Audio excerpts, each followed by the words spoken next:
दोस्तों, बहुत ही दुखी दिल के साथ मैं ये वीडियो बना रहा हूँ कि हमारे एक जानने वाले, हमारे एक दोस्त, हमारे कलीग भी रह चुके हैं। उनको यूएस गवर्नमेंट ने न्यूयॉर्क एयरपोर्ट से वापस डिपोर्ट कर दिया।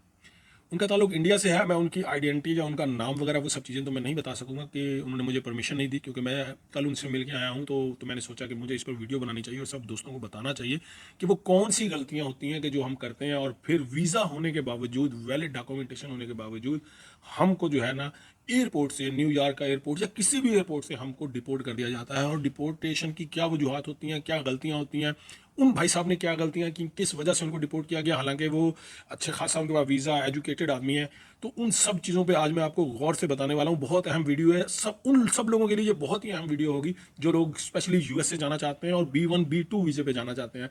तो वो इन सब गलतियों पे गौर करें, इनसे सबक सीखें, और जब भी ट्रैवल करें तो ये सब बातें जो मैं आज वीडियो में बताऊंगा, ये इन सब बातों को जरूर ध्यान में रखें। अस्सलाम वालेकुम दोस्तों। अच्छा दोस्तों, जल्दी से चैनल को सब्सक्राइब कर लें और बेल आइकन को भी प्रेस कर दें। तो दोस्तों, बात ये है कि हमारे ये जो दोस्त हैं, क्योंकि उन्होंने अपना नाम, अपनी आइडेंटिटी मुझे मतलब वो छुपाने का कहा है, तो इसलिए वो तो मैं नहीं बता सकता आपको।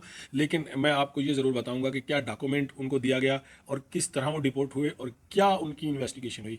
अब प्रॉब्लम ये होती है कि हम लोग या आप लोग जो हैं, इंडियंस, पाकिस्तानी, मोस्टली कुछ ना ओवर कॉन्फिडेंट हो जाते हैं जब उनको वीज़ा मिल जाता है।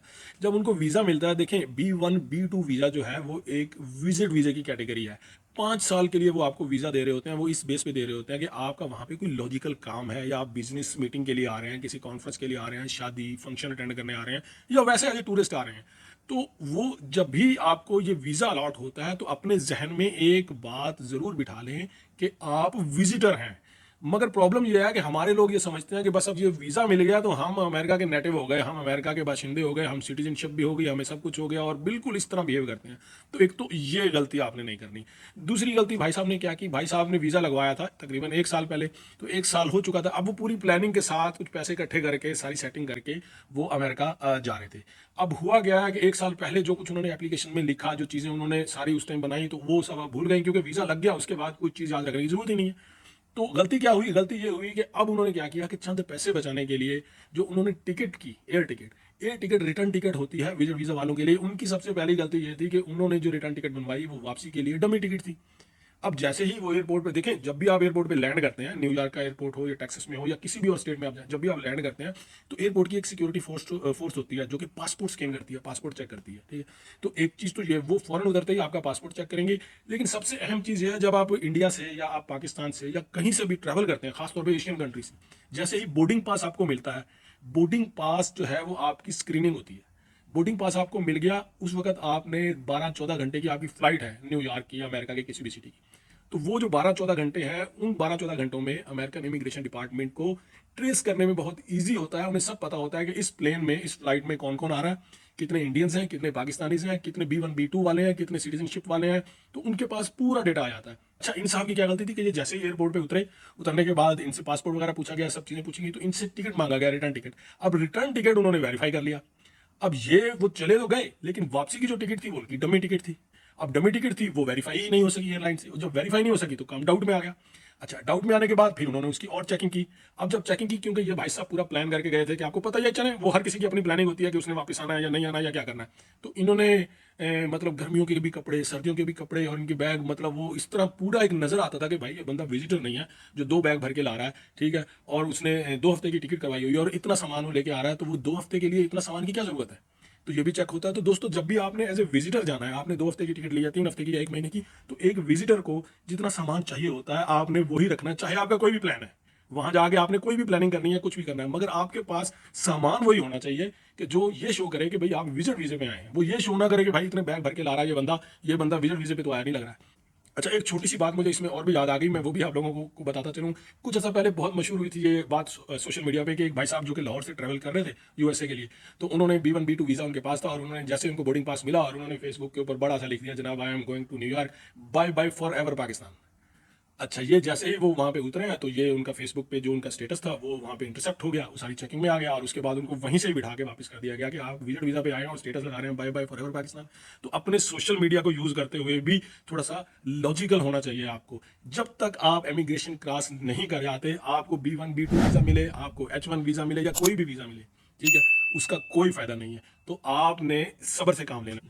अच्छा, इन भाई साहब के साथ और क्या हुआ, और ये हुआ कि उनको जनाब एक उन्होंने इन्वेस्टिगेट किया, इन्वेस्टिगेट करने के बाद फिर उन्होंने एक डिपोर्टेशन पेपर दिया। उस डिपोर्टेशन पेपर के ऊपर साफ तौर पे लिखा, जो मैंने पढ़ा, जो मुझे इन्होंने दिखाया, जिसकी मैंने एक प्रिंट भी इनसे लिया है, ये देखेंगे मेरे सामने है।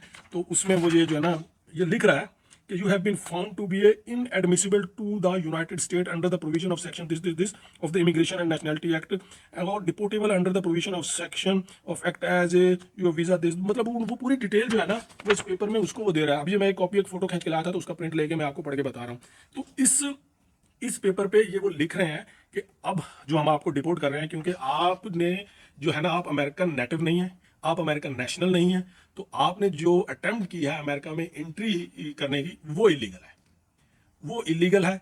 वो जो है रूल्स के हिसाब से आप उस पर पूरा नहीं उतरते हैं, तो आप नेटिव इंडियन है, तो हम आपको वापस इंडिया डिपोर्ट कर रहे हैं। और इसमें फिर ना 4-5 ऑप्शन होती हैं कि वो आप पर बैन लगाते हैं, 5 साल के लिए, 10 साल के लिए, या 15 साल या 20 साल कुछ। अच्छा, वो 5 साल के लिए जो है ना, उन्होंने उस पर टिक लगा के बैन लगा दिया कि 5 साल तक आप दोबारा यूएसए नहीं आ सकते। तकरीबन पूरा एक दिन उनको एयरपोर्ट में बिठाने के बाद उनको वेरी नेक्स्ट फ्लाइट से वापस जो है इंडिया डिपोर्ट कर दिया। और आप ये भी याद रखें कि जब कोई बंदा डिपोर्ट होता है तो वहाँ से तो वो हो जाता है, लेकिन जब वो यहाँ पहुँचता है ना, पाकिस्तान में या इंडिया में, तो यहाँ के जो ऑफिशियल्स हैं, जहाँ के जो एयरपोर्ट सिक्योरिटी वाले हैं, वो भी उसकी अच्छी खिदमत करते हैं। और फिर यहाँ के निज़ाम तो आपको पता ही है कि किस तरीके से लूटा जाता है, किस तरीके से जो है ब्लैकमेल किया जाता है, और यहाँ का सिस्टम कैसा होता है। तो वो सिस्टम में अपडेट हो गया। तो दोस्तों, ये भी याद रखें कि एक बार आप यूएस गवर्नमेंट से डिपोर्ट हुए, यूएस के किसी भी एयरपोर्ट से डिपोर्ट हुए, तो आपको यूरोप, कनाडा के भी वीज़ा मिलना जो है ना मुश्किल हो जाएंगे। आप वहाँ भी आपको वीज़ा मिलना, वहाँ एंट्री मिलना बहुत मुश्किल हो जाएगा, क्योंकि इमिग्रेशन जो इनका है वो ट्रैक करता है, वो एक दूसरे से लिंक्ड है।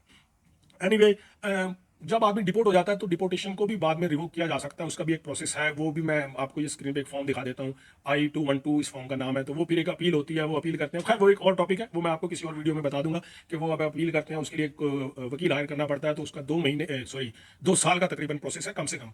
तो वो 2 साल के प्रोसेस में फिर जो है ना, वो यूएस का होमलैंड सिक्योरिटी डिपार्टमेंट आपको वो जो है वो रिवोक करता है, और फिर आप दोबारा एंट्री करने के काबिल हो जाते हैं। तो खैर, वो एक लंबा प्रोसेस है, वो मैं आपको नेक्स्ट किसी वीडियो में बता दूंगा।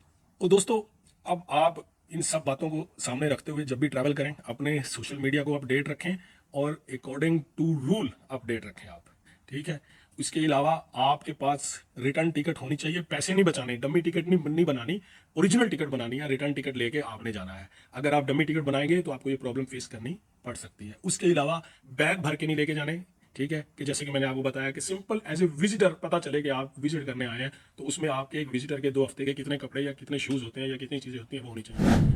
डायरियाँ नहीं भर भर के लिखनी कि उसके अंदर कॉन्टैक्ट डिटेल हो, क्योंकि आपने जो फॉर्म फिल किया होगा उसमें आपने एक कॉन्टैक्ट डिटेल दी होगी या किसी एक बंदे का नाम लिखा होगा, लेकिन डायरी अगर एक आपने बनाई हुई है, उसमें आपने 15-20 कॉन्टैक्ट लिखे हुए हैं कि ये मेरा न्यूयॉर्क में है, ये टेक्सास में है, ये ह्यूस्टन में है, ये सैन फ्रांसिस्को में है। तो वो सारी डिटेल डायरियाँ भर भर के नहीं लिखनी, ठीक है। वो बाद में भी आप मंगवा सकते हैं अगर आपको ज़रूरत है।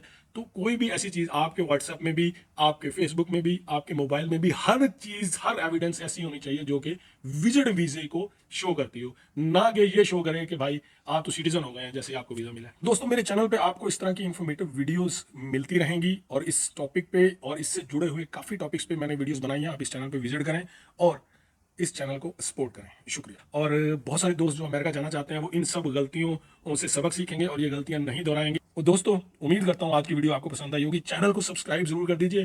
तो मिलते हैं फिर ऐसे ही किसी और इन्फॉर्मेटिव वीडियो के साथ। तब तक के लिए इजाजत। अल्लाह हाफिज।